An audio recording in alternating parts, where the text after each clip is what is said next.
Kidney ট্রান্সপ্লান্টের step by step সকল প্রশ্নের উত্তর পেয়ে যাবেন। আশা করি না টেনে পুরো ভিডিওটা দেখবেন।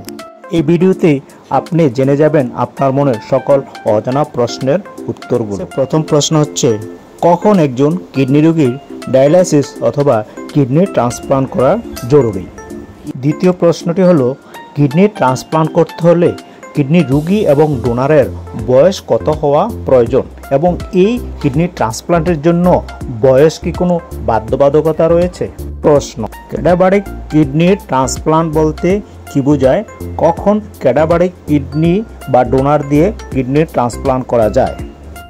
চতুর্থ কোশ্চেন, কিডনি গ্রহীতার সাথে যদি কিডনি ডোনারের ব্লাডের গ্রুপ ম্যাচ না করে তাহলে কি কিডনি ট্রান্সপ্লান্ট করা যায়? সোয়াব কিডনি ডোনার কি? পঞ্চম প্রশ্ন, কিডনি রোগী অর্থাৎ যিনি কিডনি গ্রহীতা তার কি কি শারীরিক যোগ্যতা বা শারীরিক ফিটনেস ও সুস্থতা জরুরি? ষষ্ঠ প্রশ্ন, কিডনি ডোনার বা কিডনি দাতার কি কি শারীরিক যোগ্যতা বা ফিটনেস এবং সক্ষমতা থাকা জরুরি যাতে করে একজন কিডনি রোগীকে একজন কিডনি ডোনার কিডনি দিতে পারে? আমাদের সপ্তম প্রশ্ন, অনেকেই প্রশ্ন করেন, যেমন বাংলাদেশ থেকে ডাক্তার বলে দিয়েছেন আপনার কিডনি ড্যামেজ হয়ে গিয়েছে, তাড়াতাড়ি ডায়ালাইসিস অথবা কিডনি ট্রান্সপ্লান্ট করা জরুরি, কিন্তু ইন্ডিয়াতে আসার পর দেখা গেল ওই রোগীর কিডনি ঠিক আছে, এটা কেন হয়?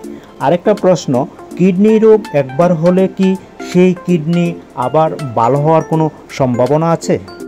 একজন কিডনি রোগীর জন্য কোনটা সবচেয়ে ভালো, কিডনি ডায়ালাইসিস করা নাকি কিডনি ট্রান্সপ্লান্ট করা?